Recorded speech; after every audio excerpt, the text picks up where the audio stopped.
She arrived at Thornfield Manor with nothing but a worn carpet bag and a heart weighted by secrets. Miss Eleanor Ashford had accepted the position of governess to the Duke's ward, desperate for refuge from a past that threatened to consume her. But within the stone walls of that grand estate, beneath the watchful eyes of portraits long dead, a truth lay buried, one that would shatter every carefully constructed lie. The child she believed lost to her forever was closer than she ever imagined, and the blood that ran through his veins carried a claim that would overturn an entire duchy. If you're listening to this story, don't forget to click the like button, subscribe to the channel, and tell me in the comments which part of the world you're listening from. I want to know how far it has traveled. The autumn of 1882 descended upon Thornfield Manor like a whispered promise, painting the Yorkshire moorlands in shades of amber and rust. Eleanor Ashford stood at the iron gates, her gloved hand trembling as she clutched the letter of appointment. Behind her, the coaching inn where she had spent a restless night grew smaller in memory. Before her, the sprawling ducal estate rose against grey skies like a fortress built from old money and older secrets. She was 26 years old, though the years had treated her with a peculiar mixture of kindness and cruelty. Her face retained the delicate beauty of her youth, high cheekbones, expressive grey eyes that shifted like storm clouds, and dark hair she wore in a severe knot that did nothing to diminish her gentle elegance. But there was a haunted quality to her gaze, a guardedness that spoke of wounds not fully healed. The journey from London had taken 2 days. 2 days to leave behind the modest boarding house in Bloomsbury, where she had existed rather than lived for the past 7 years. 2 days to rehearse the story she would tell, to perfect the fiction that was now her only armor against a world that showed little mercy to women with pasts. Eleanor walked the long gravel drive, her modest grey dress rustling with each step. Oak trees lined the path, their branches forming a cathedral arch overhead. Crows called from the heights, their cries sharp in the cold air. She had grown accustomed to reading omens in such things, a habit born from years of anxiety and vigilance. Today, she chose to interpret the birds as sentinels, not harbingers. Thornfield Manor itself was magnificent. Built in the Jacobean style, its honey-coloured stone glowed even under cloud cover. Mullioned windows reflected the dying light, and ivy climbed the eastern wing with the persistence of time itself. Chimneys rose like towers, promising warmth within. It was the sort of house that appeared in the novels Eleanor had devoured in happier days, before reality had taught her that grand estates often housed grand cruelties. The butler who answered her knock was ancient and dignified, his face a map of service rendered across decades.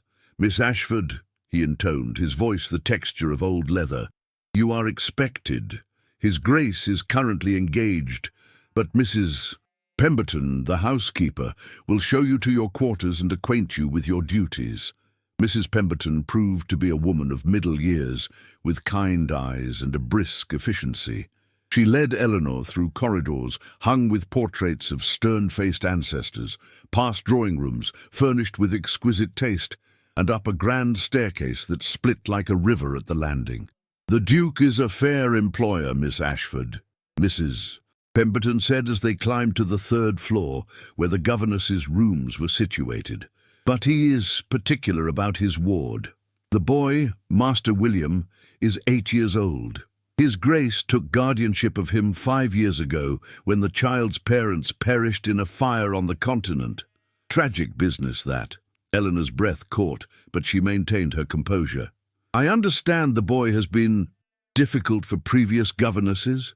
"Difficult?" Mrs. Pemberton's laugh was without humour. 3 governesses in 2 years, Miss Ashford. The child is bright, too bright perhaps. He asks questions that unsettle. He has nightmares that wake half the house, and he possesses a stubbornness that would try the patience of Job himself." They reached a door at the end of a narrow corridor. The room beyond was small but comfortable. A bed with a simple counterpane, a writing desk positioned near a window that overlooked the gardens, a wardrobe of dark oak, and a washstand with a porcelain basin. It was more than Eleanor had dared hope for. "You'll take your meals in the nursery with Master William," Mrs. Pemberton continued. "The schoolroom is adjacent. His Grace expects a full curriculum: languages, mathematics, history, literature, and deportment. The boy will inherit significant responsibilities someday, though not the duchy itself. That will pass to His Grace's cousin, Lord Nathaniel Blackwood, should His Grace remain without direct issue." That evening, Eleanor met her charge. Master William was indeed 8 years old, with a shock of dark curly hair and eyes of an unusual amber color that seemed to hold more wisdom than his years should allow. He was small for his age, delicate in build, and possessed an intensity that made Eleanor's heart clench with unexpected recognition. He stood in the nursery, surrounded by abandoned toys and scattered books, and regarded her with neither welcome nor hostility, only a weighing curiosity that made her feel transparent. "You won't stay," he said simply. "They never do." Eleanor knelt to bring herself to his level, a gesture that surprised him. "Why do you think that is, William?"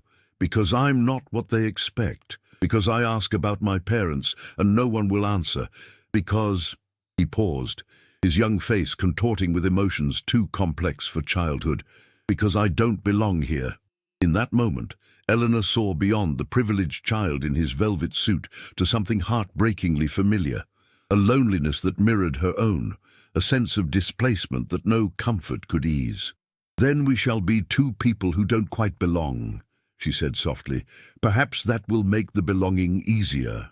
For the first time, William's guarded expression cracked, revealing the vulnerable child beneath. He did not smile, but he did not turn away. The days that followed established a routine.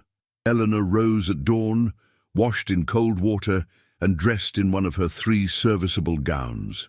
She took breakfast with William in the nursery, then began lessons that she carefully tailored to his fierce intelligence. He absorbed languages with ease, debated historical events with surprising insight, and demonstrated a mathematical aptitude that bordered on prodigious. But it was during their afternoon walks on the grounds that Eleanor began to truly know the child. William spoke of dreams that haunted him, dreams of fire and screaming, of arms that held him tight, of a woman's voice singing a lullaby he could never quite remember upon waking. Eleanor listened with a heart that threatened to shatter. She told herself it was compassion, the natural empathy of one lonely soul for another. She could not, dared not, acknowledge the deeper truth that whispered at the edges of her consciousness. She had been at Thornfield Manor for 3 weeks when she finally met the Duke. His Grace, Duke Edward Thornfield, was 34 years old and carried the weight of his title with an austere dignity. Tall and broad-shouldered, with dark hair silvered prematurely at the temples, he possessed the classical features of his Norman ancestry: a strong jaw, a patrician nose, and grey eyes that missed nothing. He was not a warm man, but neither was he cruel. He was, Eleanor observed, a man who had learned to keep the world at arm's length. Their first interview took place in his study, a masculine domain of leather and mahogany. Eleanor stood before his desk, conscious of her plain appearance, while the Duke reviewed a report she had prepared on William's progress.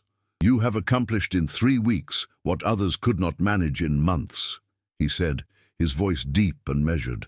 "The boy speaks of you with something approaching enthusiasm. That is, unprecedented. William is exceptional, Your Grace. He requires only patience and genuine engagement." The Duke's gaze lifted from the paper to study her face. Eleanor bore the scrutiny without flinching, though her pulse quickened. "You are not like the others," he observed. "Where did you train, Miss Ashford?" The question she had dreaded and prepared for. "I was educated privately, Your Grace. My father was a clergyman of modest means, but considerable learning. When circumstances changed, I sought employment that would utilize my education." It was true, as far as it went. What she did not say was that changed circumstances meant scandal and exile, that her father had indeed been a clergyman until his daughter's disgrace had broken his heart and his health, that the education she spoke of had been cut short by choices made in naive youth. "Your references are satisfactory," the Duke continued, "but I must be frank, Miss Ashford. William has become attached to you. I would not see him disappointed again. Can you assure me of your commitment to this position?" Eleanor met his eyes directly. "I give you my word, Your Grace. I have nowhere else I wish to be." That, at least, was the absolute truth. As autumn deepened into winter, Thornfield Manor became Eleanor's world. She watched William thrive under her tutelage, saw the haunted boy gradually transform into a child who occasionally laughed, who asked questions out of curiosity rather than defiance, who trusted her enough to share his nightmares. And slowly, inevitably, she began to notice details that lodged in her consciousness like splinters. The way William's left eyebrow quirked when he concentrated, the particular timbre of his rare laugh, the cowlick at his crown that refused to be tamed, the small birthmark on his right wrist, shaped like a crescent moon, details that resonated with memories she had spent 7 years trying to bury. But the true danger came not from her suspicions, but from another quarter entirely. In early December, Lord Nathaniel Blackwood arrived at Thornfield Manor. Nathaniel was the Duke's cousin and heir presumptive. At 32, he was handsome in a florid way, with auburn hair, blue eyes, and a charm that failed to reach those eyes. He dressed with ostentatious elegance and spoke with the casual cruelty of one who had never been denied anything he desired. Eleanor encountered him in the portrait gallery, where she had taken William to study his family history. Nathaniel looked the boy up and down with barely concealed contempt. "Still coddling the foundling cousin?" he drawled to the Duke, who had joined them. "One would think you were grooming him for something more than the minor position his parentage warrants." William's small hand tightened in Eleanor's, but the boy said nothing. Eleanor felt rage simmer beneath her careful composure. "William is under my protection," the Duke said coldly. "You would do well to remember that, Nathaniel." "Oh, I remember," Nathaniel replied with a smile that contained no warmth. "I remember that while you play benefactor to this nameless child, the duchy's future hangs on your bachelorhood. One wonders how long that will continue." That night, lying in her narrow bed, Eleanor faced a truth she could no longer deny. The details, the resemblances, the timing, they all aligned with a possibility that should have been impossible. 7 years ago, she had been a different person. Eleanor Hartley, not Ashford. 19 years old, the daughter of a country vicar, blessed with beauty and cursed with romantic naivete. She had met a man at a summer assembly, a gentleman travelling through on business, handsome and persuasive. He had spoken of love and hinted at marriage. She had believed him. When he disappeared and she discovered her condition, the world she knew ended. Her father arranged for her to go to a distant cousin in Scotland, where she gave birth to a son. She held him for 3 days, memorizing every detail of his tiny face. Then her father's cousin, desperate for money, had made arrangements Eleanor was not privy to. The baby was taken, sold, she later learned with horror, to a couple who desperately wanted a child and had the means to pay for discretion. Eleanor had been told the couple died within 2 years. She had mourned her son as truly lost, trying to convince herself he had found a better life than she could have provided. But what if? What if the fire that killed William's adoptive parents had been the same fire? What if her son, her secret, shameful, beloved son, had survived and been brought here to Thornfield Manor to be raised as the Duke's ward? The possibility was simultaneously her greatest hope and her deepest terror, because if William was indeed her son, then the blood running through his veins might carry secrets that could destroy them both. The birthmark shaped like a crescent moon. She had kissed it the last time she held her infant. The amber eyes, so like her own mother's. The way he hummed tunelessly when concentrating, a trait she recognized from her own childhood. Eleanor rose and went to the window, pressing her forehead against the cold glass. Outside, moonlight silvered the winter gardens. Somewhere in this great house, a child slept. A child who might be everything she had lost, everything she had mourned. But she could not simply ask, could not reveal herself. To do so would invite questions she could not answer, without confessing to sins that would see her dismissed instantly, her reputation destroyed beyond all repair. William would be tainted by association with a fallen woman. The Duke, who had shown her unprecedented trust, would feel betrayed. No, she must be certain.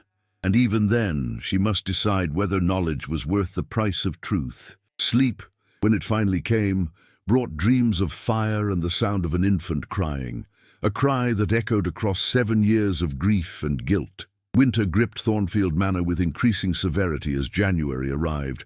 Snow blanketed the Yorkshire moors, transforming the landscape into a study in white and grey. Eleanor continued her lessons with William, all while the terrible suspicion gnawed at her consciousness day and night. She began, with subtle care, to investigate. She asked Mrs. Pemberton about William's arrival at the manor, learning that he had been brought from France at age 3, traumatized and speaking a confused mixture of French and English.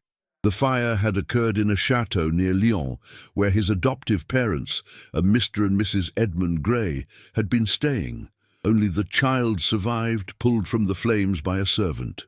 His Grace travelled to France himself to bring the boy back, Mrs. Pemberton confided over tea in the housekeeper's sitting room. Insisted on it, though no one could fathom why he would take such personal interest in a distant connection. The Greys were related to his Grace's late mother, I believe, but the relationship was remote. Eleanor's hands trembled as she lifted her cup. Remote relation. Not by blood, then, but by convenience, a story crafted to give William legitimacy while hiding the truth of his origins. Were there no other relatives to claim him? Eleanor asked carefully. None that came forward. His Grace told the household that the boy was now his ward and would be raised at Thornfield as befitted his station. Lord Nathaniel threw a fit, of course, saw it as a threat to his inheritance. But his Grace was immovable. That night, Eleanor made a decision that could destroy everything. She would search the Duke's study for William's papers, birth records, adoption documents, anything that might confirm or dispel her suspicions. It was 3 o'clock in the morning when she crept down the darkened corridors, a single candle shielding against the drafts. The study door was unlocked. The Duke trusted his household absolutely. Eleanor's guilt at betraying that trust warred with her desperate need to know. She found the documents in a locked drawer, but years of poverty had taught her resourcefulness. A hairpin applied with patience opened the mechanism. Inside, a folder marked WG Confidential contained what she sought. Her hands shook as she read by candlelight. Certificate of birth, William Edmund Grey, born March 15, 1874, in Edinburgh, Scotland. Parents listed as Edmund and Catherine Grey. Edinburgh, the very city where Eleanor had given birth. The very month, though she remembered the date as the 14th, not the 15th. Further papers detailed the adoption, but crucial pages were missing. Deliberately removed, Eleanor suspected. What remained was a letter in a hand she did not recognize, addressed to the Duke and dated 5 years prior. Your Grace, the arrangements have been made as discussed. The child's true parentage must never be revealed, for reasons you understand. The Greys have been generously compensated for their silence and service. Should they perish, the secret dies with them, and the boy becomes your ward as planned. The document you requested, proving the bloodline, is enclosed and must be destroyed once you have verified its authenticity.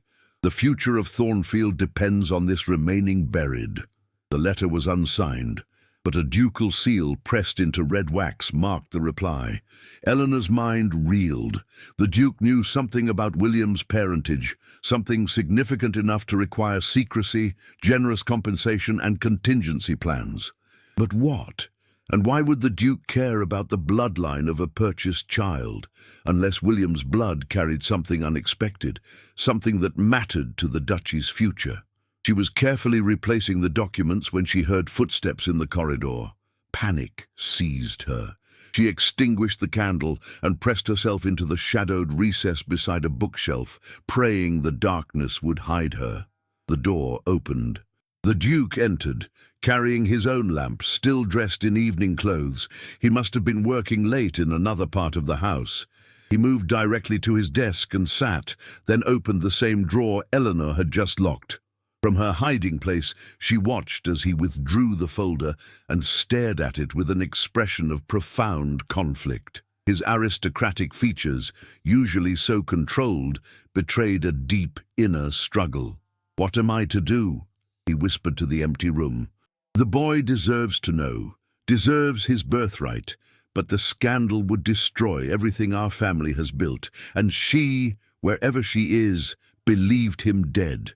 Perhaps that mercy is kinder than the truth." Eleanor's heart hammered so loudly she feared he would hear it. She dared not breathe. The Duke stood abruptly and moved to the fireplace, where flames crackled against the winter cold. For a moment she thought he would throw the folder into the fire, destroy whatever secrets it contained. But instead he stood there, the papers clutched in his hand, and simply stared into the flames. Finally, he returned the folder to the drawer, locked it, and left the study. Eleanor remained frozen for a full 10 minutes after his departure, her mind churning with implications. The Duke knew William had a birthright, knew there was a she who believed her son dead, knew the truth would bring scandal. The pieces aligned with sickening clarity. The Duke had not merely taken in a remote relations orphaned child.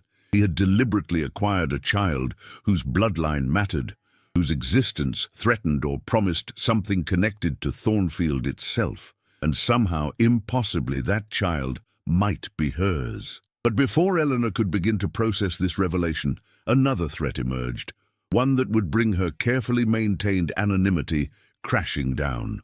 It was late January when Lord Nathaniel Blackwood's patience with his cousin's attachment to William finally broke. He had spent weeks at Thornfield, ostentatiously celebrating what he assumed was his secure position as heir, while simultaneously undermining the Duke's authority with the household through charm and strategic gossip. The Duke announced a grand winter ball, an annual tradition for the local gentry that had been suspended during his period of mourning for his parents. It would be a statement of renewal, of Thornfield's continued prominence in Yorkshire society. Eleanor, as a governess, would naturally not attend.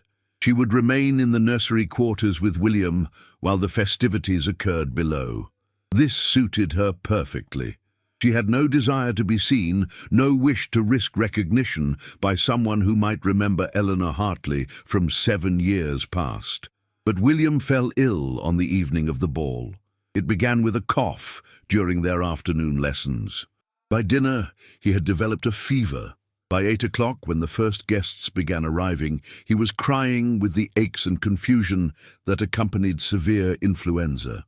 Eleanor sat by his bedside, bathing his forehead with cool cloths, administering the fever powders the household physician had left, and singing soft lullabies her own mother had once sung to her. William, delirious with fever, clung to her hand and called her Mamma, a name that pierced her heart with equal measures of joy and terror. She was thus occupied when Mrs. Pemberton appeared at the nursery door, agitated and urgent. "Miss Ashford, His Grace requires your presence in the ballroom immediately." Eleanor's blood turned cold. "I cannot leave William. He's seriously ill. The under-housemaid will sit with him." His Grace's command was explicit. "You must come now." Dread pooling in her stomach, Eleanor had no choice. She hastily tidied her hair, brushed down her plain grey dress, wholly inadequate for a ballroom, and followed Mrs. Pemberton down the servants' stairs. The ballroom blazed with light. Crystal chandeliers sparkled above a sea of silk and satin. The cream of Yorkshire society danced to an orchestra positioned in the gallery.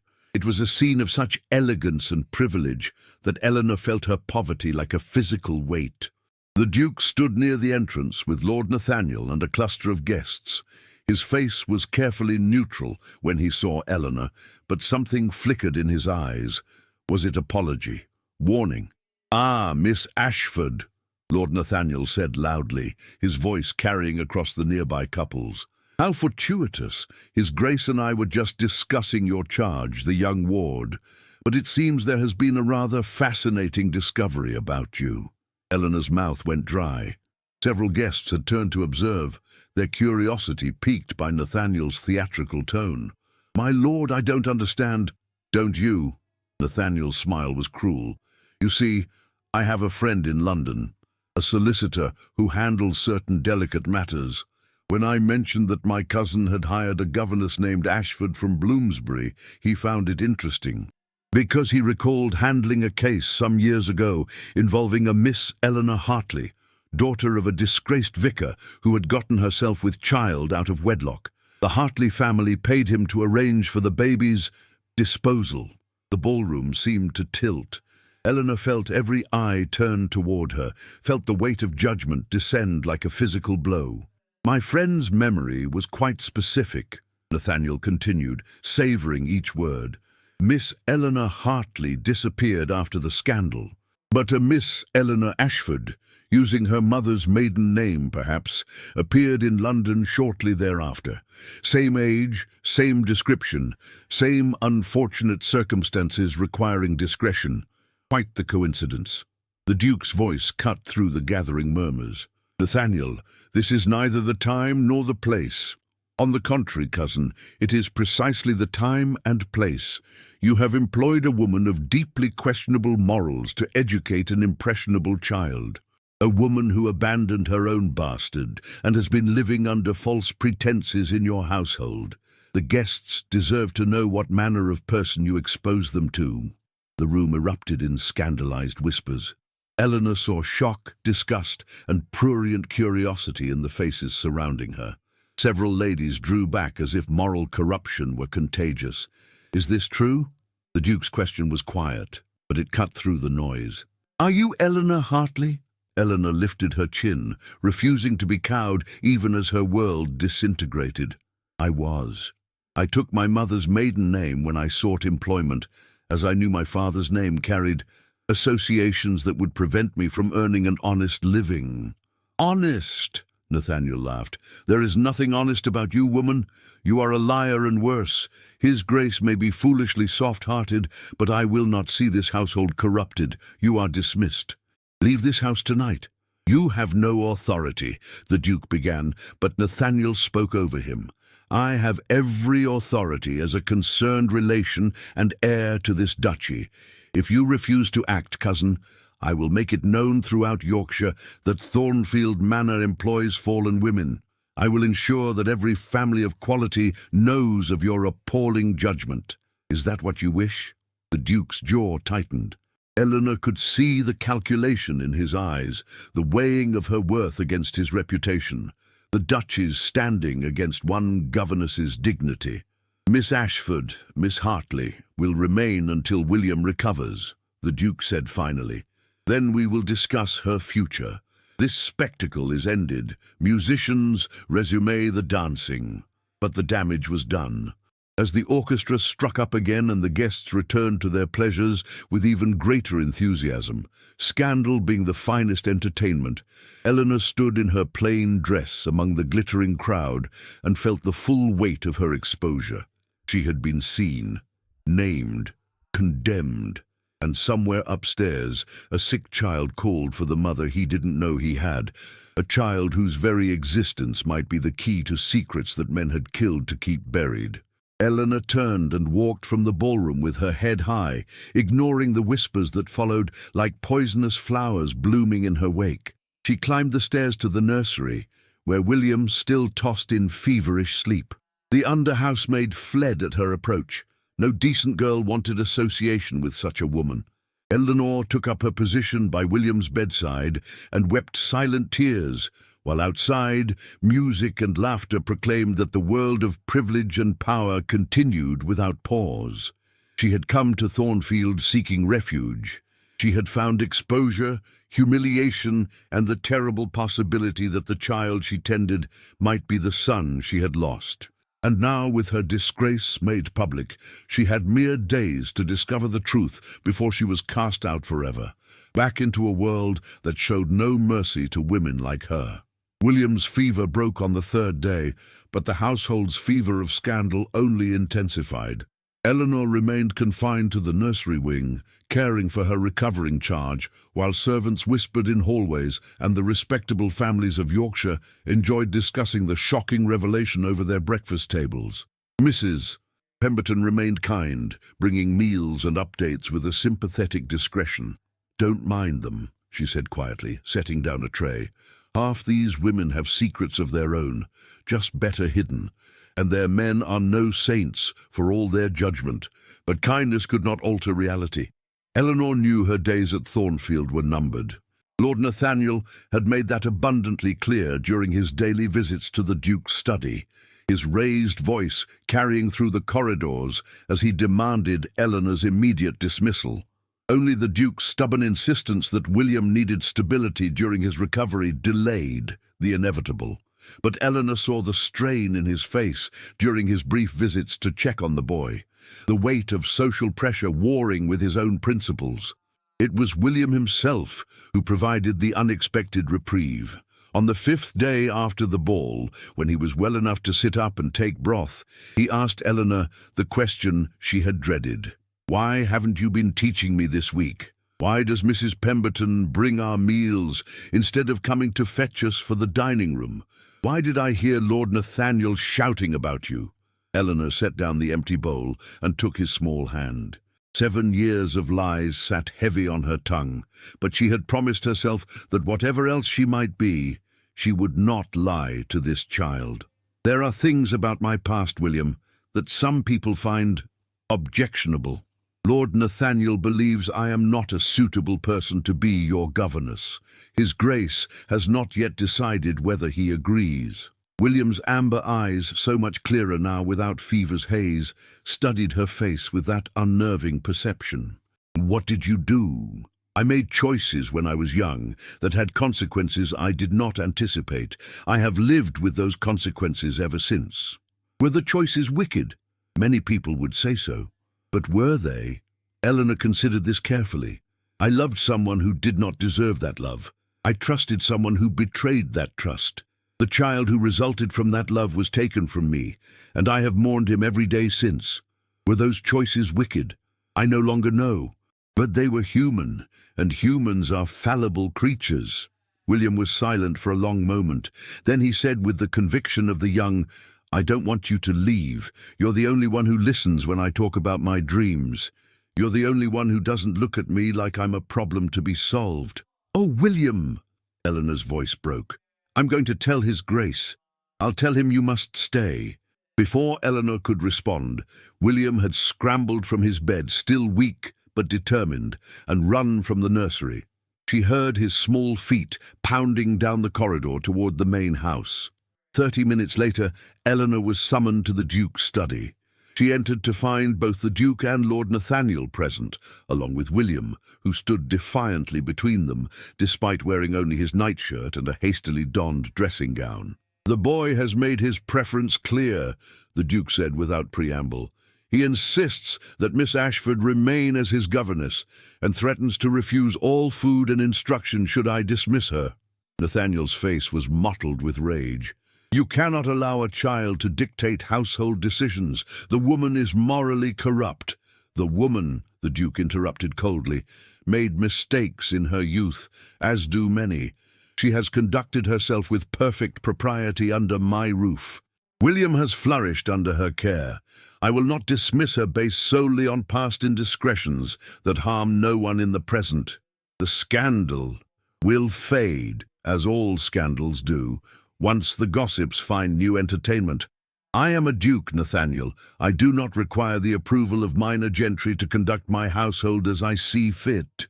Eleanor's heart soared with fragile hope, but Nathaniel was not finished. "Very well, cousin, keep your fallen woman, but do not expect me to remain under the same roof. I shall remove to London and make my displeasure known in circles that will matter to your standing. And when the duchy passes to me, as it inevitably will, given your refusal to marry and produce an heir. My first act will be to remove all traces of your poor judgment from Thornfield." With that, he stormed from the study, leaving a ringing silence in his wake. The Duke turned to William. "Back to bed with you. You're still recovering." "Thank you, Your Grace," William said with grave formality. Then to Eleanor, "See?" He listened. After William left, escorted by a servant, Eleanor and the Duke regarded each other across the study. "You have questions," he said finally, "about William, about why I would risk my cousin's wrath and society's censure to keep you here." Eleanor's carefully maintained composure cracked. "I have so many questions I scarcely know where to begin, Your Grace." "Then let me simplify matters." The Duke moved to pour 2 glasses of brandy from a crystal decanter, a shocking intimacy, to offer spirits to a governess. He handed her one, and she took it with trembling hands. "What do you know of your son?" he asked. "The child who was taken from you?" The room spun. Eleanor gripped the glass to keep from dropping it. "How do you—" "I have made inquiries since Nathaniel's revelation. It was not difficult to trace. A Reverend Hartley of Somerset, whose daughter bore a child out of wedlock in Edinburgh, March 1874. The child was given to a couple named Gray, who paid handsomely for the privilege of a healthy infant with no questions asked about his true parentage." "Then you know," Eleanor whispered. "You know that William might be your son?" "Yes." The Duke's voice was not unkind, but it carried a weight that made Eleanor's chest constrict. "But there is more to the story than you understand, Miss Ashford. More than I understood myself until recently." He withdrew a document from his desk drawer, yellowed with age, sealed with wax that had been broken and carefully repaired. "This is a letter written by my uncle, the late Duke, in 1869. In it, he confesses to a liaison with a young woman during a tour of Somerset, a woman named Charlotte Hartley." Eleanor's glass slipped from her nerveless fingers, shattering on the floor. Neither of them moved to clean it. "Your mother," the Duke continued. "The letter explains that she was already married to your father, but desperately unhappy. The affair lasted 1 summer. When it ended, my uncle paid for her silence and returned to his ducal obligations. He never knew that she bore his child 9 months later, a girl with grey eyes and dark hair. A girl named Eleanor." The room tilted on its axis. Eleanor reached for the desk to steady herself, her breath coming in short gasps. "That's impossible. My father, Reverend Hartley, he raised me. He raised you as his own, perhaps not knowing the truth, or perhaps knowing and choosing love over biology. But the dates align perfectly, Miss Ashford. You are not the Reverend's daughter by blood. You are the illegitimate daughter of my uncle, the previous Duke of Thornfield." Eleanor sank into the nearest chair, her mind reeling. "But that would make me my cousin, by blood, if not by law. And if you are my cousin, and William is your son, then William carries Thornfield blood, significant Thornfield blood, the direct line from my uncle." The implications crashed over Eleanor like ocean waves. "That's why you took him in, why you protected him. You knew." "I suspected. The timing was too coincidental. A child of the right age, born in Edinburgh, where I knew your father had sent his disgraced daughter, sold to the Greys, who were known to facilitate such arrangements. When they died and the child survived, I investigated. The evidence was circumstantial but compelling. Does William know?" "No. And that is the dilemma that has kept me awake these 5 years." The Duke's controlled facade finally cracked, showing the turmoil beneath. "He is my cousin's son. Under ordinary circumstances, with proof, he would have a legitimate claim to the duchy, superior to Nathaniel's, as a direct descendant rather than a collateral relation. But to make that claim, we would have to reveal that he is the bastard grandson of a duke, born to the bastard daughter of that same duke. The scandal would be devastating. You would be exposed not only as a fallen woman, but as the product of adultery. William would be known as twice cursed by illegitimacy." Eleanor pressed her hands to her face. "So we remain silent, condemn him to a lesser life when his blood entitles him to more." or we speak and condemn him to a scandal that will follow him forever. Which is the greater kindness, Miss Ashford? Which is the greater cruelty?" Before Eleanor could answer, the door burst open. Mrs. Pemberton rushed in, her usual composure shattered. "Your Grace, you must come quickly. It's Lord Nathaniel. He's in the village at the public house making accusations. He's telling everyone that Master William is—" She glanced at Eleanor, then continued, "is the illegitimate child of a servant, and that your Grace has been perpetrating a fraud on the county by raising him as a ward of quality." The Duke's face hardened. "How does he know?" "I don't know, your Grace, but he's demanding the parish register from Edinburgh, saying he'll prove the child has no legitimate claim to even be in a gentleman's household." Eleanor and the Duke locked eyes. The decision was being taken from them. Nathaniel's malice was forcing the truth into the light, whether they willed it or not. "Ready my horse," the Duke commanded. "I ride to the village immediately." As he strode from the room, Eleanor sat amid the broken glass and the shattered pieces of everything she had believed about her life. She was not Eleanor Hartley, daughter of a respectable clergyman. She was Eleanor, nameless bastard of a duke and a minister's wife, mother to another nameless bastard who might impossibly be heir to everything she could never claim. Outside, winter darkness fell over Thornfield Manor, and somewhere in the village the truth began its inexorable escape from the shadows where secrets dwelt. The Duke's confrontation with Lord Nathaniel in the village became legendary in local lore, though what precisely transpired remained a matter of speculation, as both men refused to discuss it publicly. What was known was this: Nathaniel returned to Thornfield late that night, pale and shaken, remaining only long enough to collect his belongings before departing for London at dawn. The Duke's power, when fully exercised, proved formidable. Within a week, the gossip about Eleanor's past was quietly but firmly suppressed through a combination of social pressure from the Duke's allies and strategic patronage extended to key families. The unspoken message was clear: cross the Duke of Thornfield regarding his household, and find your invitations to influential events mysteriously ceased, your business ventures suddenly lacking noble support. But the damage to Eleanor's peace of mind was irreparable. The Duke had revealed truths that rewrote her entire understanding of her existence. She spent long nights in her small room, staring at the ceiling, trying to reconcile the identity she had known with the bloodline she now carried. She was descended from dukes. Her son, if William was indeed her son, carried that same blood doubled over, making him more Thornfield than Nathaniel could ever be. Yet what use was noble blood when coupled with illegitimacy? What value in lineage when accompanied by scandal?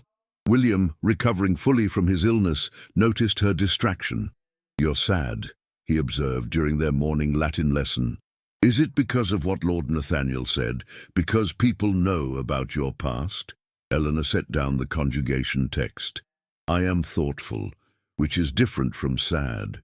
Sometimes we learn things that change how we see the world, and we need time to adjust our perspective. "What did you learn?" She smiled sadly. "That families are more complicated than we imagine.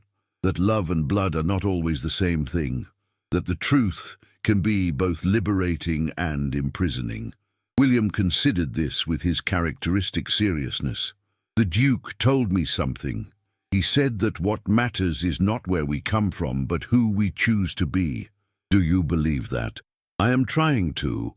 It was mid-February when the letter arrived. Eleanor was summoned to the Duke's study to find him staring at a document with an expression of profound shock. He looked up as she entered. "My solicitors have located documentation," he said without preamble. "A midwife's private record from Edinburgh, March 1874. It lists the birth of a male child to Miss E. Hartley, with a notation of a crescent-shaped birthmark on the right wrist." Eleanor's knees buckled. The Duke was beside her instantly, guiding her to a chair. "William has that birthmark," she whispered. "I know, I have seen it, and now we have proof, not legal proof that would stand in court, but moral proof that cannot be denied. William is your son, and by extension through you, he is my uncle's grandson." They sat in silence, the magnitude of the revelation hanging between them. "What do we do?" Eleanor finally asked.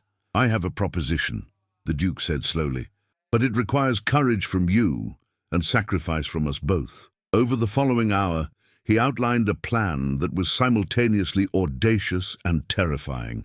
He would acknowledge William as his heir, not as his own son, which would be impossible to prove and unnecessary besides, but as the son of his late uncle's previously unknown natural daughter.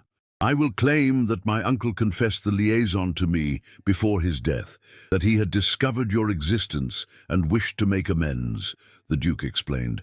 "I will say that when I learned of your son's existence and the tragic death of his adoptive parents, I arranged his guardianship as a means of honoring my uncle's wishes.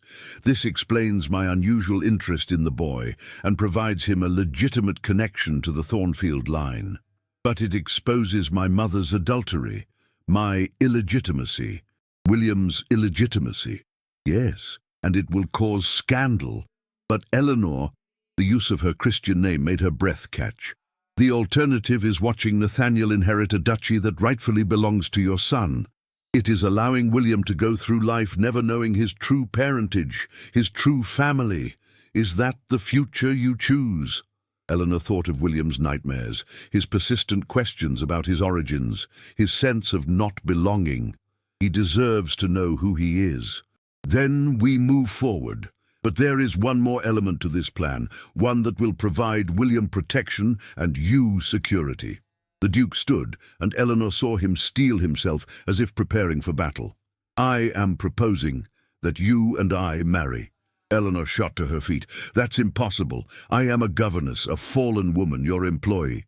You are my cousin by blood. You are the mother of a child who carries Thornfield lineage. And you are—" He paused, something vulnerable flickering across his aristocratic features. "You are the most remarkable woman I have encountered. Your devotion to William, your dignity in the face of cruelty, your strength despite circumstances that would have broken lesser souls. I have watched you these months and seen not a fallen woman but a risen one, someone who transformed tragedy into resilience. You cannot marry me out of obligation or pity." "I am not proposing obligation or pity. I'm proposing partnership, a marriage of convenience initially, if you require time." "But Eleanor, think what it would mean. William would become my legal ward with an unassailable position. As my wife, you would have the protection of my name and title. Your past would be not erased, but reframed. The unfortunate circumstances of your youth, leading ultimately to your rightful place in the family you never knew you belonged to." Eleanor's mind reeled. "And what of Nathaniel? He will contest this violently." "Let him try. As my wife and the mother of my acknowledged heir, you will have legal protections he cannot circumvent. And once we make the announcement, once society understands that the Duke of Thornfield has recognized his uncle's natural family and taken responsibility for their welfare, Nathaniel's objections will appear cruel and grasping rather than righteous." It was mad. It was brilliant. It was terrifying. "Why?" Eleanor whispered. "Why would you sacrifice your freedom, your choice of bride from among your own class, to do this for us?" The Duke stepped closer, and Eleanor saw something in his grey eyes she had not noticed before, a loneliness that matched her own, a hunger for connection that title and duty had denied. "Perhaps because I am tired of living for duty alone, perhaps because I recognize in you and William a chance at the family I never thought to have, or perhaps—" his voice softened, "perhaps because I have come to care for you both more than is probably wise for a man in my position. But there it is, the truth, unvarnished." Eleanor's heart hammered. She thought of William, sleeping peacefully upstairs, unaware that his entire future hung in the balance.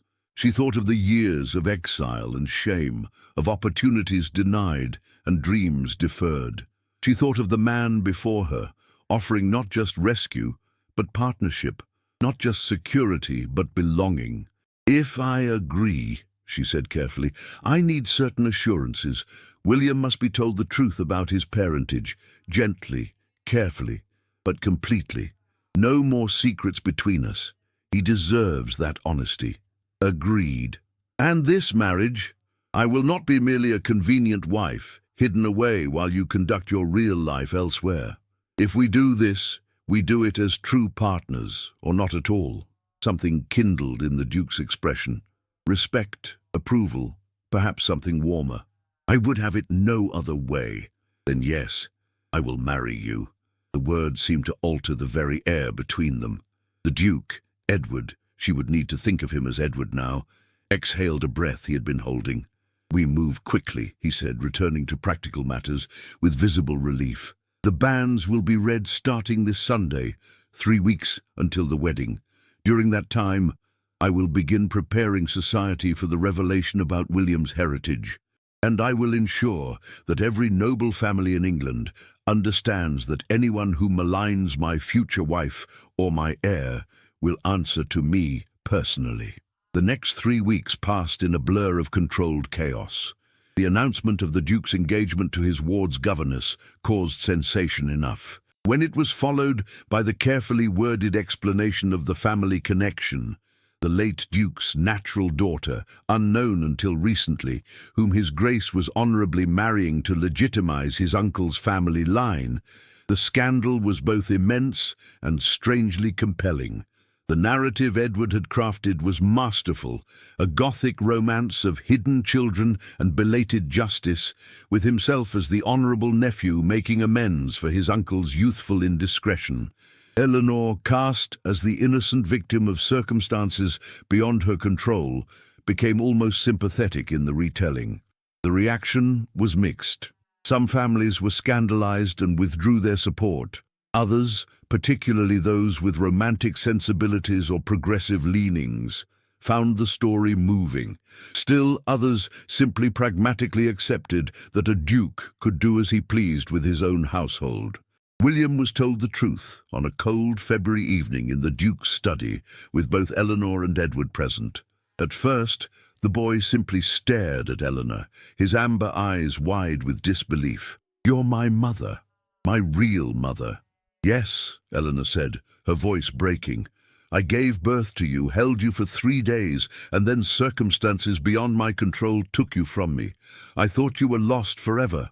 When I came here, I didn't know, but when I saw you, something in me recognized you. The birthmark, your eyes, the way you move. My heart knew before my mind could accept it. And the Duke, Edward, he's my cousin?" "Your first cousin once removed," Edward clarified. "My uncle was your grandfather by blood, which makes you my cousin's son." William looked between them, processing. "So I'm not nobody. I have a family, a real family." "You have always had family," Eleanor said gently.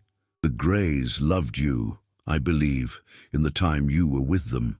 But yes, now you know your blood family, and we will never hide the truth from you again." William was silent for a long moment. Then he did something that shattered Eleanor's composure entirely.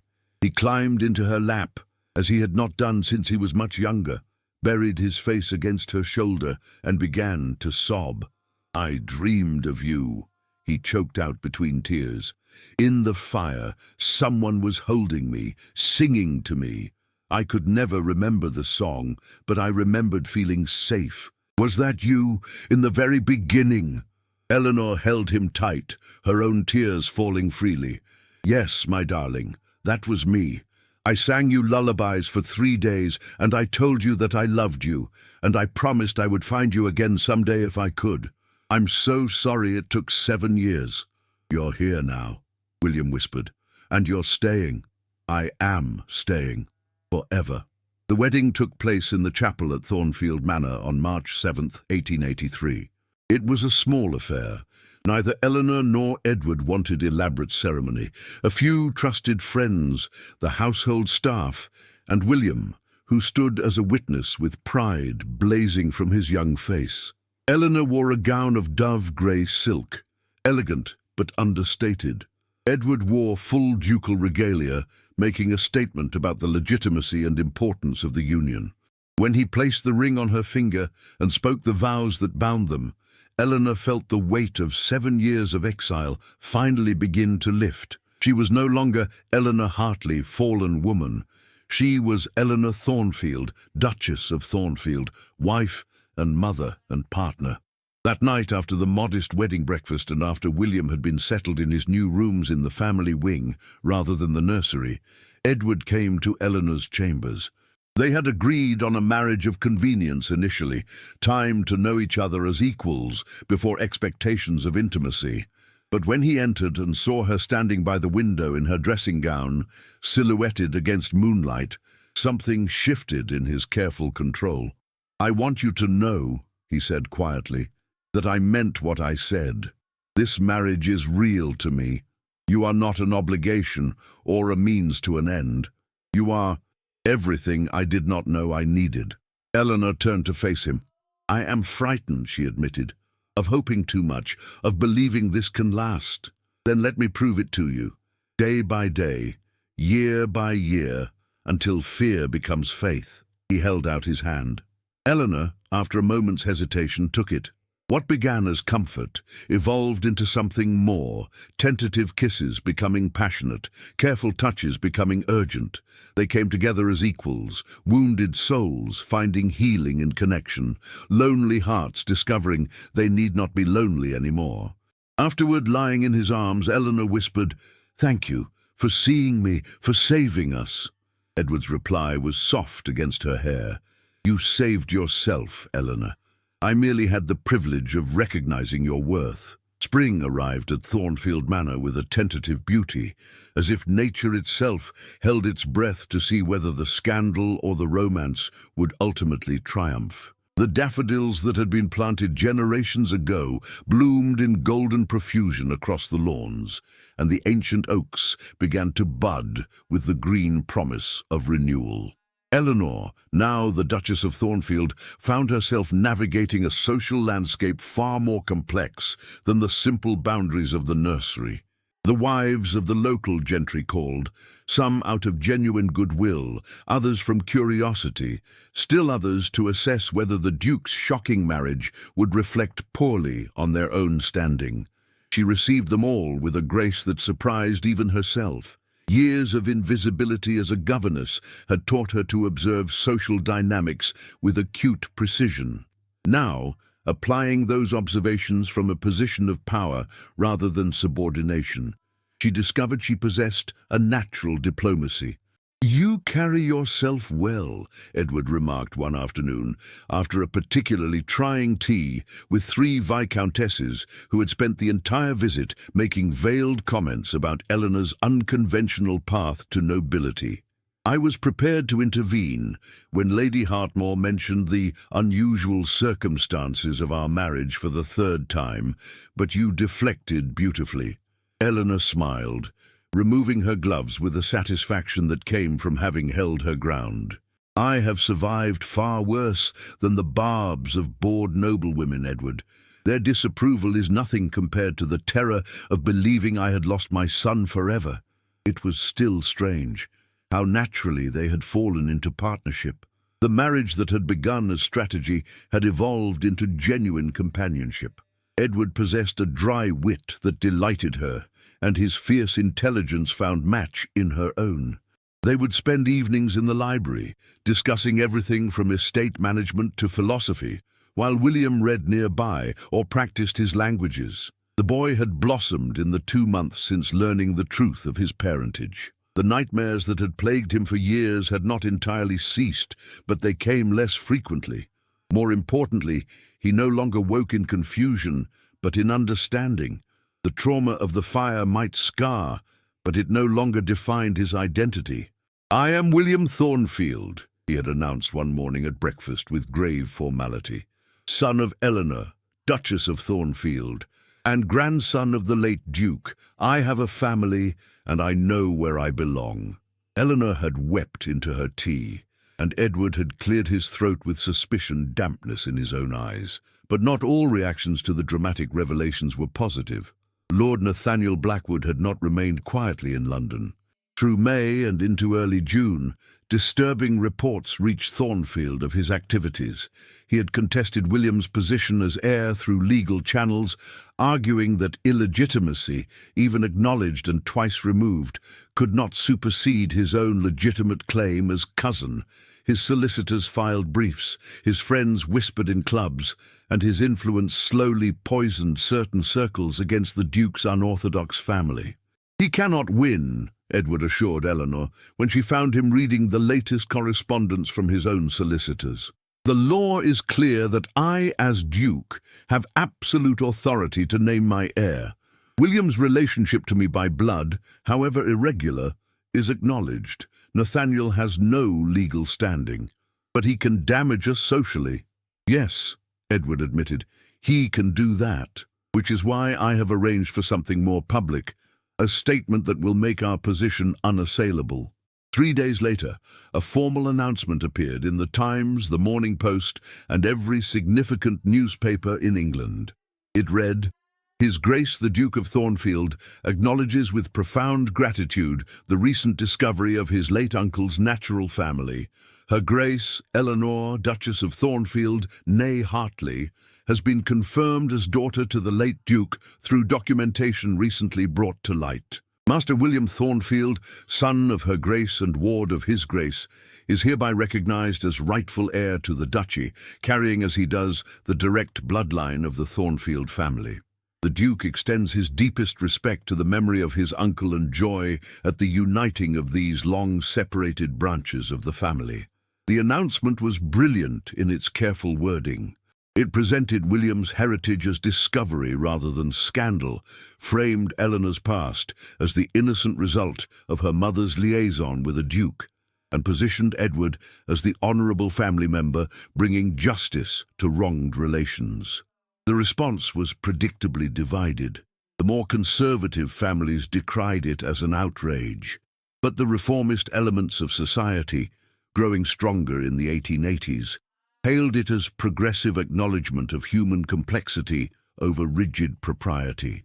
And crucially, the Prince of Wales himself, known for his own irregular domestic arrangements, sent a note of congratulation that effectively made opposing the Duke's decision an act against royal favour. Nathaniel's legal challenges collapsed within a week, but the man himself was not so easily defeated. It was late June when he appeared at Thornfield unannounced. Eleanor was in the garden with William, teaching him about medicinal herbs, when the butler came to inform her that Lord Nathaniel was in the drawing room demanding audience with the Duke. "His Grace is in York on business," Eleanor said, rising and brushing soil from her hands. "He will return tomorrow." "Lord Nathaniel insists on waiting, Your Grace. He has invited himself to stay." The presumption was staggering, but Eleanor knew confrontation was inevitable. "Very well, I shall receive him." She entered the drawing room to find Nathaniel standing by the window, his back to her, a deliberate rudeness. He turned when he heard her approach, and Eleanor saw that the months had not been kind to him. He looked older, harder, with a bitterness etched around his mouth. "Eleanor," he said, deliberately using her Christian name without title, a calculated insult. "How the fallen rise. From Governess to Duchess. Quite the ascent." "Lord Nathaniel," Eleanor's voice was cool. "You were not expected. I'm afraid His Grace is from home." "I know. I waited until Edward was away. I wanted to speak to you privately." Warning bells rang in Eleanor's mind, but she maintained her composure. "About what matter?" Nathaniel crossed to her, standing too close, invading her space. "About a proposition. You see, I have been thinking these long months about the situation, and I realize that perhaps there is a way we can all get what we want." "I have everything I want, Lord Nathaniel." "Do you?" He smiled unpleasantly.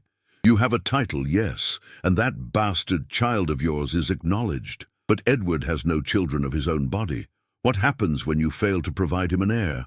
When William remains the only successor, tainted by his birth, the whispers will never stop, Eleanor. Your son will live his entire life under the shadow of illegitimacy.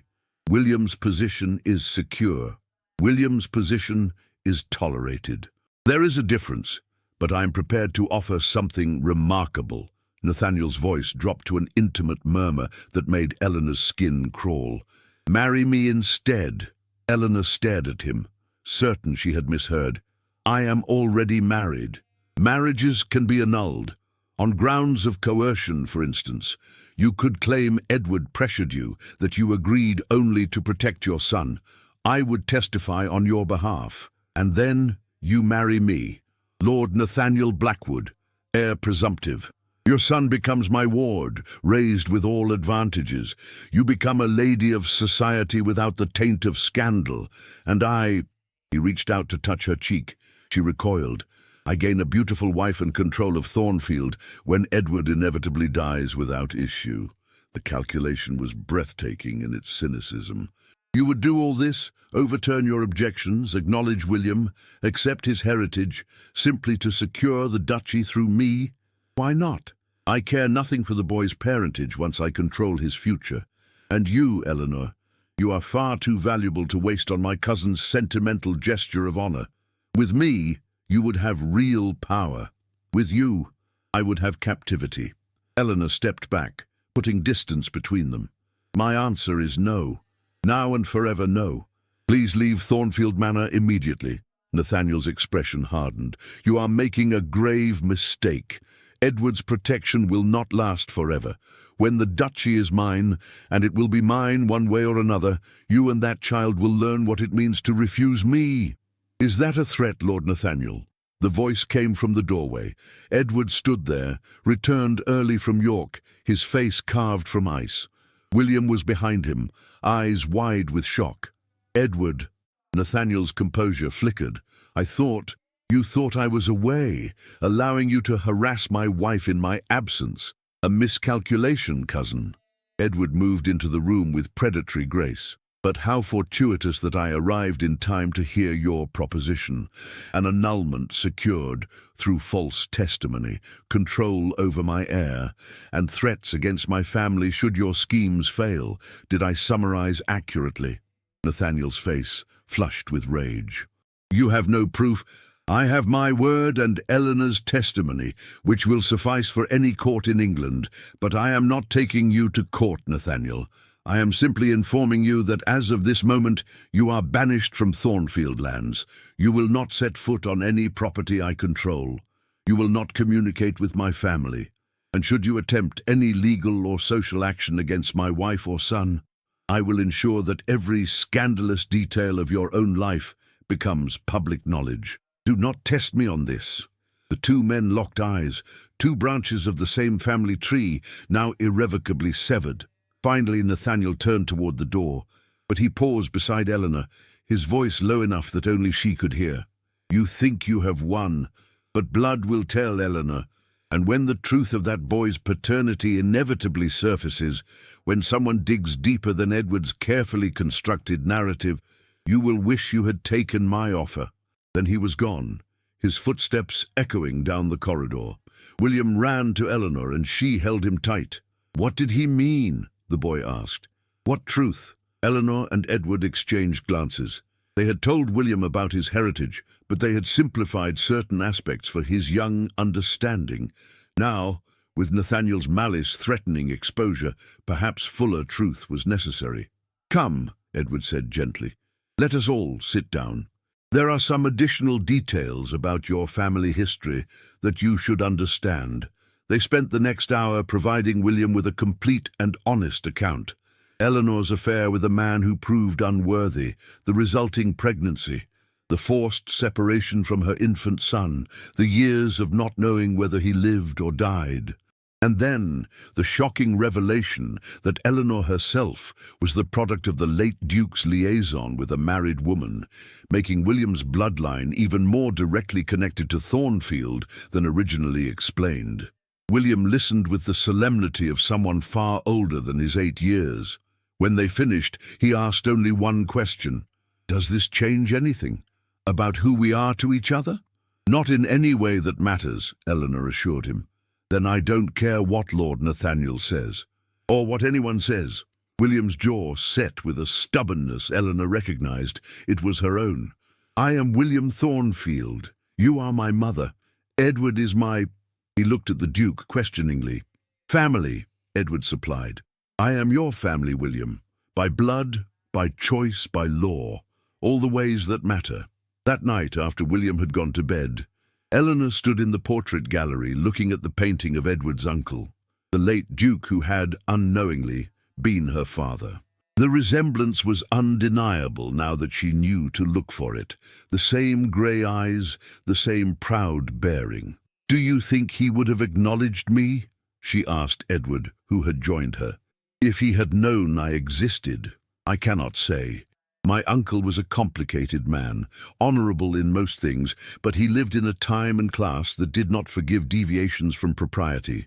Perhaps he would have provided for you secretly while maintaining public distance. Or perhaps discovering your existence would have changed him, made him braver. And my mother, do you think she loved him?" The letter suggests genuine feeling, but love and circumstances are often at odds, especially for women who have few choices about their own destinies. Eleanor turned from the portrait to face her husband. "I was so angry at her for so long, for the affair, for concealing my true parentage, for dying before I could demand answers. But now, having lived through my own scandal, having made my own desperate choices, I understand her better than I wished to." Edward took her hand. "You have transformed your scandal into triumph, Eleanor. Your son knows his heritage, carries his name proudly.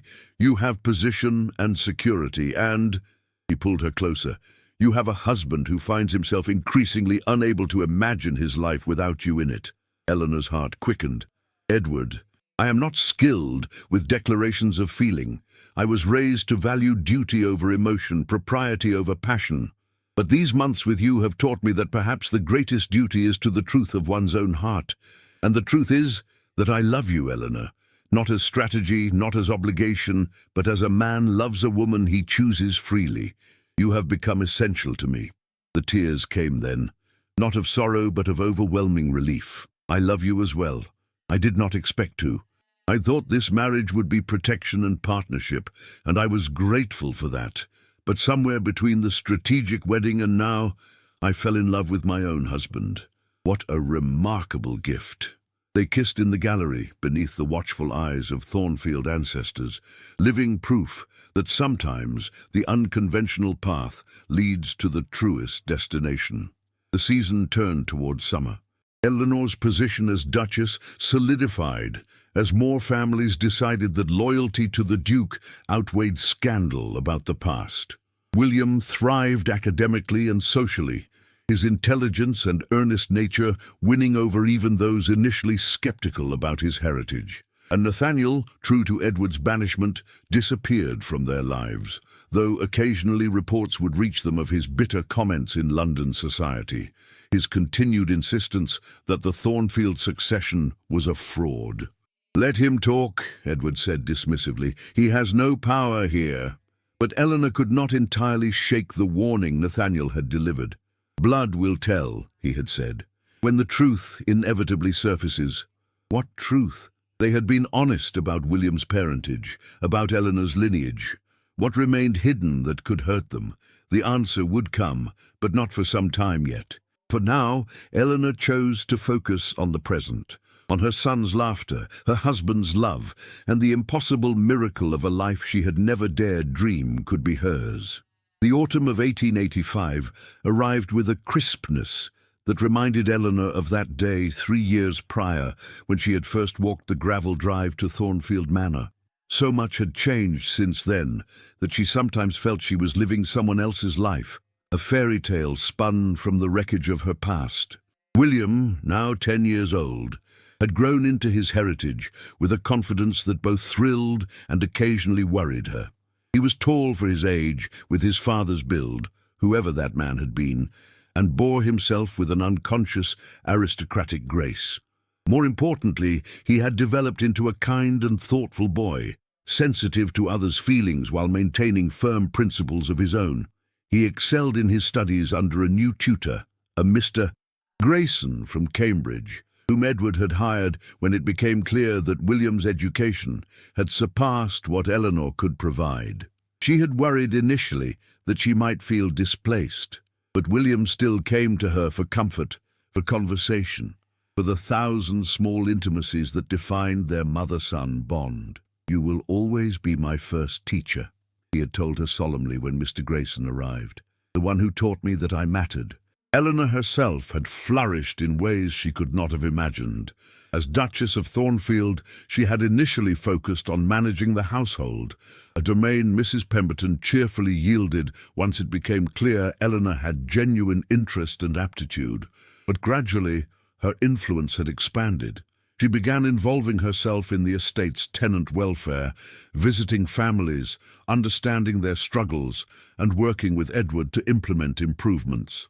She established a school for the tenants' children, hiring a qualified teacher and ensuring that even the poorest families had access to education.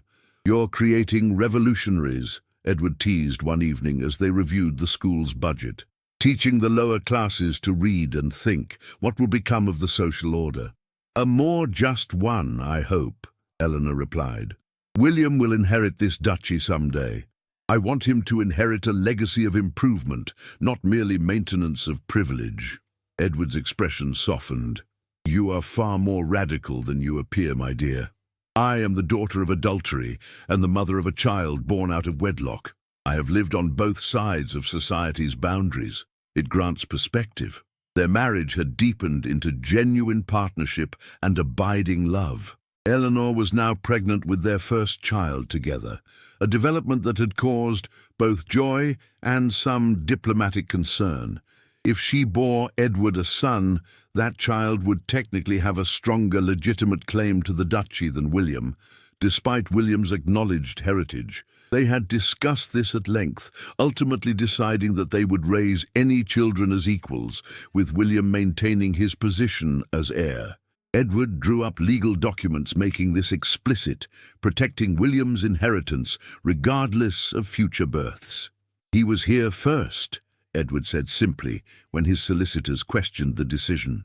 "He is my acknowledged heir, and I will not displace him, because society values legitimate birth over chronological claim. That is my final word." Lord Nathaniel, when he learned of Eleanor's pregnancy through the inevitable social channels, sent a venomous letter that Edward burned without showing her. But Eleanor saw the ashes in the grate and could imagine the content. "He is a bitter man, watching others live the life he believed he deserved," she observed. "I pity him, truly. You are more generous than I. I consider him a serpent who would strike given opportunity." Nathaniel's prediction that deeper digging would reveal damaging truths had never materialized. Whatever secrets he believed existed remained buried, if they existed at all. Eleanor occasionally wondered if he had simply been attempting to sow doubt, to poison her peace with anxiety about phantom threats. The wider social world had largely accepted the Thornfield family's unusual composition. The Prince of Wales had visited briefly the previous spring, a mark of favour that silenced most remaining critics. Eleanor had charmed him with her intelligence and lack of pretension, and he had told Edward privately that he had made an excellent match in that woman. Far more substance than most of the simpering debutantes. There were still some families who refused to acknowledge Eleanor, who would not call on her or invite her to their homes. But these were increasingly marginal to the social circles that mattered. Power, Eleanor had learned, was respected even when its origins were questioned. It was October when the letter arrived from Edinburgh. Eleanor was in the morning room, going over menus with Mrs. Pemberton, when Edward entered with an expression she had learned to interpret. Careful neutrality masking significant news. "Eleanor, we need to speak privately." She dismissed Mrs. Pemberton and waited until they were alone. "What has happened?" Edward handed her a letter. "This arrived today, forwarded through my solicitors. It is from a woman named Agnes McIntyre, who was midwife to your mother's cousin, the woman who facilitated your son's birth and subsequent sale." Eleanor's hands trembled as she took the letter. Agnes McIntyre wrote in a clear, educated hand, "Your Grace, I am now 70 years old and in declining health. Before I face my Maker, I must unburden my conscience regarding events of 1874. I was paid handsomely to deliver Miss Eleanor Hartley's child and arrange his sale to the Greys. But there is more to the story than you may know. The gentleman who fathered the child, Miss Hartley, met him at a summer assembly in Somerset in 1873. She knew him only as Mr. Edmund Grey, a businessman travelling through. What she did not know was that he was, in fact, Edmund Grey himself, the man who would later purchase her infant. He had sought her out deliberately, having been hired to seduce and impregnate her by someone who wished to see the Hartley family disgraced.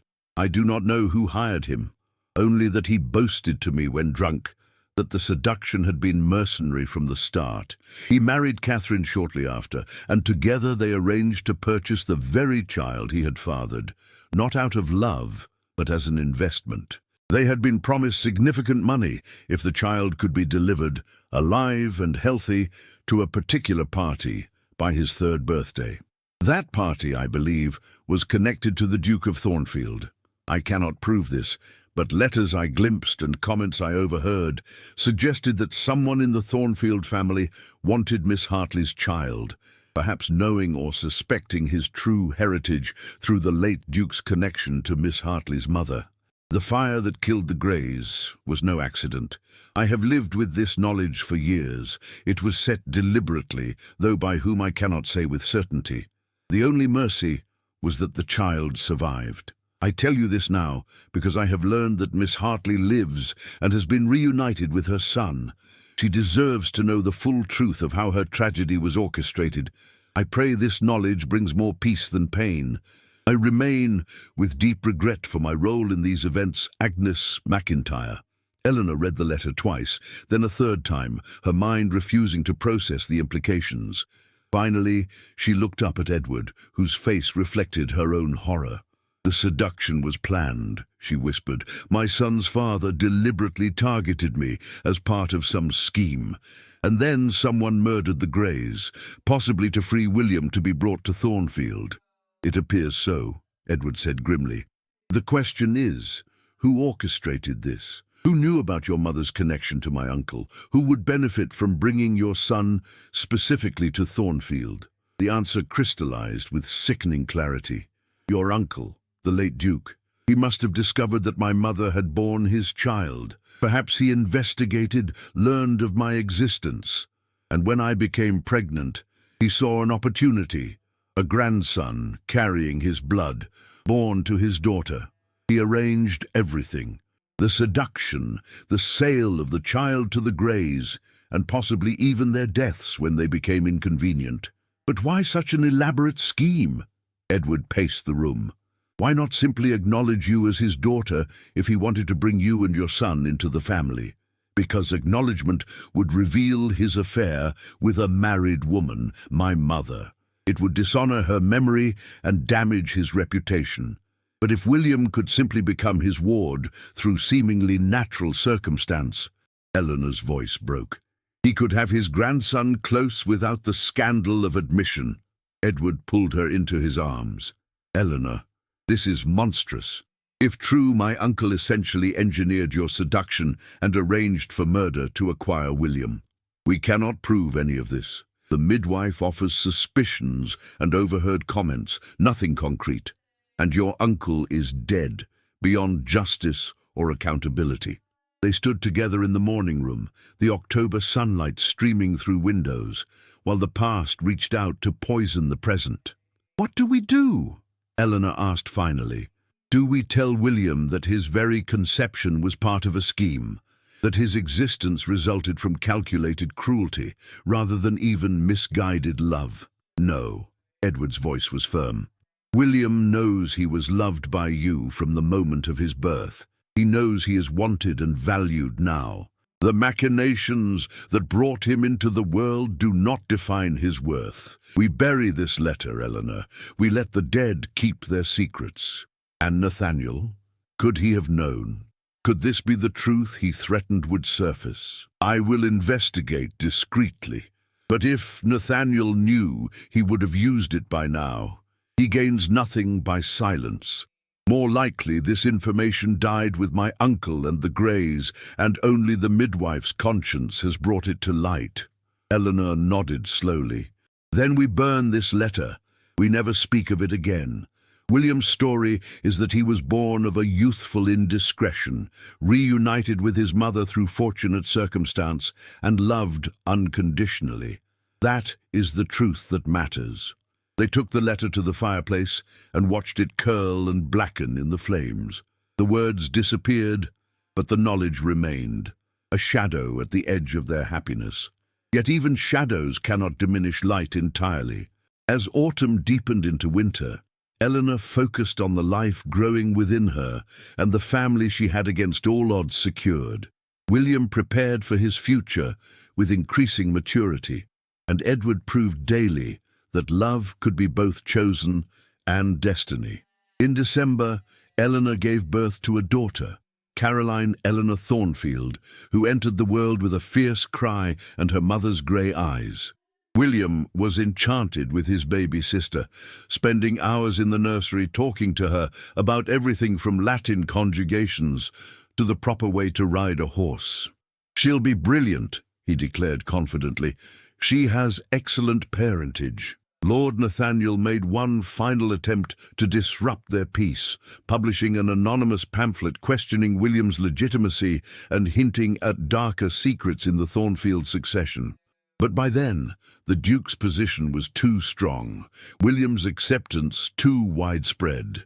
The pamphlet was dismissed as the bitter ravings of a disappointed heir, and Nathaniel faded into obscurity. By the spring of 1886, Eleanor's transformation was complete. She was no longer the frightened governess who had arrived at Thornfield's gates. She was the Duchess, mother, advocate for the vulnerable, and partner to a man who had proven that love could transcend the rigid boundaries of class and propriety. One afternoon, she took William for a walk through the gardens, the same gardens where she had once taught him about medicinal herbs as governess and charge, now traversed as mother and son. "Do you ever regret it?" William asked suddenly. "The choices you made when you were young, the man you trusted who betrayed you?" Eleanor considered carefully. "I regret the pain those choices caused. My father's heartbreak, my own suffering, the years we were separated. But I cannot regret the result. Those choices led to you, William, and you are the greatest gift of my life. Even knowing what you know now, about how it was all manipulated." William's perception had always been unnervingly acute. He had clearly sensed that there were deeper currents to his origins than had been discussed. Eleanor stopped walking and turned to face her son. "Listen to me, William. Your existence is not diminished by the circumstances of your conception. You are not defined by schemes or machinations or the sins of those who came before. You are defined by your choices, your character, your heart. Do you understand?" "I think so. You're saying that what matters is not where we come from, but what we do with the life we're given." "Exactly," Eleanor smiled. "And you, my darling boy, are doing something remarkable with yours. You are kind, intelligent, principled, and brave. Your grandfather, the late Duke, may have orchestrated events to bring you to Thornfield, but he could not orchestrate who you would become. That is entirely your own achievement." William hugged her with the fierce affection of a child who understood how precious and precarious love could be. "I'm glad you're my mother, not just because of blood, but because you chose to fight for me. You gave up everything to protect me, and I would do it again, 1,000 times over." They returned to the manor to find Edward waiting with Caroline in his arms. The baby had grown substantially in her 5 months, and she reached eagerly for William, who took her with practiced care. "My family," Edward said softly, looking at the three of them. "Against all odds, and despite every obstacle, my family." That evening, after William and Caroline were both abed, Eleanor and Edward stood together in the portrait gallery. A new painting had been commissioned, the entire family together, formal but warm.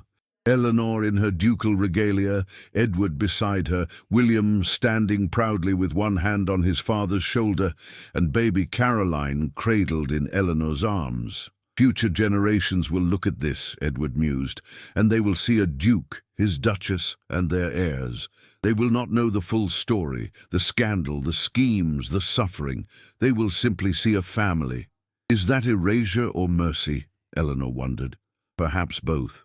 Perhaps that is how history works, reducing complexity to simple narrative, allowing descendants the comfort of sanitized heritage. Then let this be the narrative, Eleanor decided, that once there was a woman who fell and a duke who lifted her up, that their love transformed scandal into legacy, that they proved family could be forged from choice as surely as from blood. Edward took her hand, and that they lived, not happily ever after, Eleanor interrupted with a smile. That's too simple, but fully, completely, with all the joy and sorrow and complexity that makes a life real. Yes, Edward agreed. They lived real and true, and in living so, they found their bloom. Outside, the Yorkshire moors stretched into twilight, wild and beautiful and enduring. Thornfield Manor stood as it had for generations, its stones holding secrets and stories, bearing witness to the endless human capacity for both cruelty and redemption. Inside, a family gathered around the fire, unconventional, complicated, and bound by ties stronger than blood or law. They had found each other through darkness, and together they had created light. Eleanor Thornfield, once Eleanor Hartley, fallen woman and secret mother, looked around at the impossible life she now inhabited and felt profound gratitude. She had been hired as a governess to a duke's ward, not knowing her own secret son was the true heir. But in the end, the greatest inheritance was not the duchy or the title or the wealth. It was this, the freedom to choose love over shame, connection over isolation, truth over comfortable lies. She had bloomed where she was planted, in soil fertilized by suffering but watered by courage. And the garden she cultivated, her family, her purpose, her reclaimed dignity, was more beautiful than any she could have imagined in those dark years of exile. The fire crackled. Caroline cooed from her cradle. William read aloud from Virgil, his Latin pronunciation flawless, and Edward met Eleanor's eyes across the room with a look that said everything words could not. This was home. This was family. This was the triumph of surviving not just the falling, but the rising after. And it was, in its complicated, hard-won way, enough. If you enjoyed this story, please subscribe to the channel, leave a like, and share it with someone who appreciates tales of resilience and redemption. And don't forget to tell me in the comments which part of the world you're listening from. I love knowing how far these stories travel. Thank you for joining me on Eleanor's journey from governess to duchess, from shame to dignity, and most importantly, from separation to reunion with the son she never stopped loving.